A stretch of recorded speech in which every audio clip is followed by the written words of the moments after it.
Hello everyone, welcome back to this channel, and today we are going to dwell into the life of Bobby Fischer, why he was so great and why people consider him as the greatest player of all time, why he was just so ahead in the rating than other grandmaster, why was he a positional masterclass. This game is just an example of that, and we are going to witness the masterclass of Bobby Fischer. So now, as you can see, with white pieces is Robert Bryan, and with the black pieces is Robert James Fischer or the Bobby Fischer. The both of them name starts with Robert, but only the Fischer got the recognition as a world champion. So what happened in this game is Robert Bryan goes for this queen spawn opening, and Bobby Fischer went into the King's Indian over here, and this is very well known line. We are not going to dwell into it. We are just going to move into the critical position where the things started to happen. Here, Bobby Fischer can do something like this, but he notices that this rook can be pinned to this knight, so he plays bishop a6 over here. Now, what is Robert Bryan is going to do is he's going to follow the same footstep of Robert Fischer, saying this pawn is pinned to this rook over here, and now you cannot play this e5 break over here. So what Fischer does is he just moves his rook and says, okay, now I'm going to play this. And Robert Bryan just develops his queen, saying that now my rooks are connected. I'm going to move this rook over here. This knight is not going to be pinned anymore, and I can move this knight. So given a chance to play e5, Robert is going to play that, and after this central trade over here, he develops his rook over here, and this is a critical stage where the position was totally equal over here, and this is the stage where the position just got a little bit of, a 0.7 advantage for Robert Fischer, and you have to find how Robert Fischer can end this game in like next 6 to 7 moves. And Robert Fischer here calculated very precisely, identified the weakness of the position, and that is what we are going to see. How does he identifies the weakness, and how does he converts this totally drawing looking endgame into the winning endgame? So, did you identify the move? What is the weakness? The first thing is what is the weakness over here? As you can see, this knights are very well protected. This is a very solid structure over here. This bishop is very well placed. This bishop is very well placed. This rook is not currently developed, but it is very well protected with this rook also. No, so what is the weakness? The weakness when this rook came from here to here is this pawn. This pawn is only protected by this king. But what is it doing, right? What does it matters to us? Why does it matter to us? Bobby Fischer is going to show us. So here he plays knight d3. Okay, you cannot take it because the bishop is protecting it. So what? I can just move my queen over here and just double attack this knight. So what? Bobby Fischer was always going to sacrifice that knight, and now it's an attack on rook, so you have to take it, right?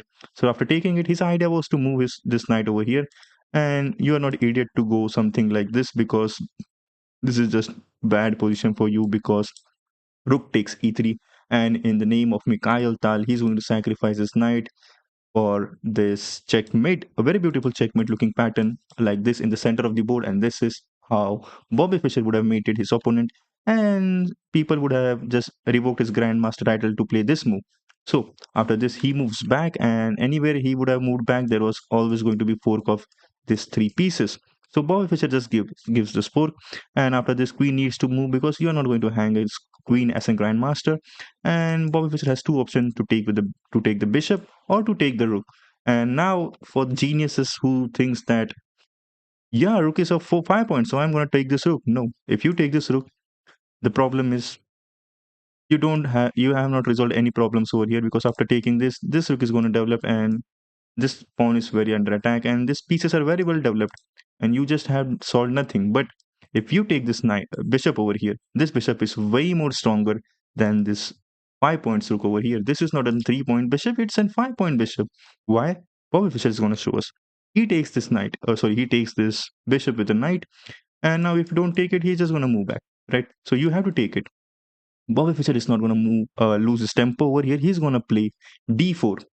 Why d4? Because it is making his opponent to make a move very quickly, and if he doesn't move, he's going to hang it, right? So now Robert Bryan says, yeah, what is so much of big threat over here? I can take this, and after you take with the bishop, we are just going to have some equal trade overs here, right?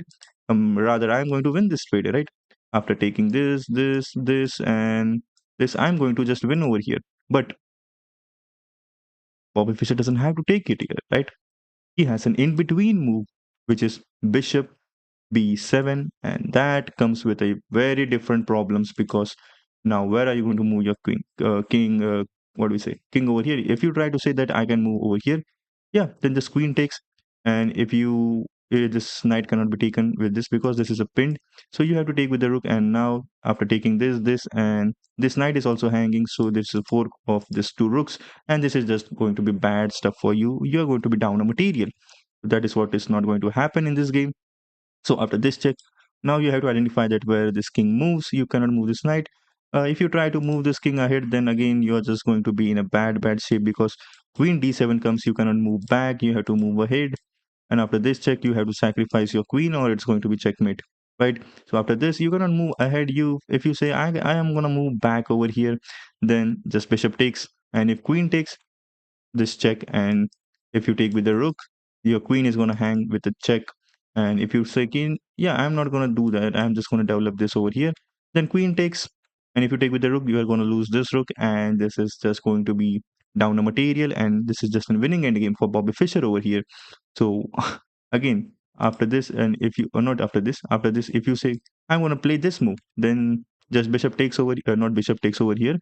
What can we play here is queen d7, slightly moving a queen, which comes with a totally different sets of problem, which is what are you going to do as an white? So if you play something like this, then queen trade over here, and after this is a fork over here, and this is again a bad position for you, because I'm having a bishop pair, and this is just, this king is way too much unprotected over here.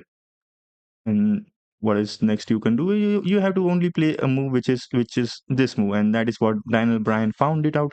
But this is again losing for Daniel Bryan because of this. Okay, not this move. Yeah, okay, this is what happened in the game. After this, he plays this, and after this, Bobby Fischer just plays queen d7. And again, this is the same problem. Queen h3 is the threat. How are you going to avoid it? So first thing is, yeah, I'm going to move my knight back. What is the big thing over here? Yeah, queen f5. Double attacking this, and if you say, yeah, then I have to just trade it. Okay, after trading this, and then after just taking this, or even just after, okay, this is also hanging, but this gives an attack over this rook. So yeah, everything is losing for you over here. After this, again, if you say something like, okay, this move, then queen h3 comes over here. You cannot move anywhere over here. So, okay, why anywhere? Why not here? Because this is just mate in one. And also, if you try to move over here, the threat is this queen, right? This queen needs to move because this is mate in one, right? So how are you going to move this queen from here? You're going to play bishop h6. And how, if you try to move queen somewhere over here, this is just check, and there is no square for king, and you have to sacrifice this queen, and which is going to be made very soon over here. So that is the reason why Daniel Bryan resigned in this position, and because he didn't have anything.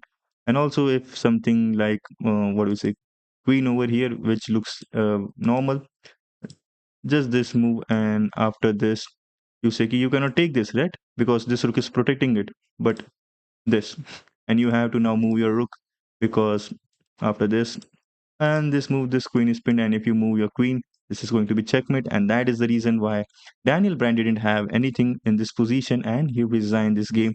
And that is how Bobby Fischer created an immortal against the Daniel Bryan in Knight and 64. And this is just a brilliant game. I hope you love this game. I hope you will share to the people who loves to watch chess and loves Bobby Fischer. This is for you. Till then, love you. Take care. Kaiji ka bhavannu.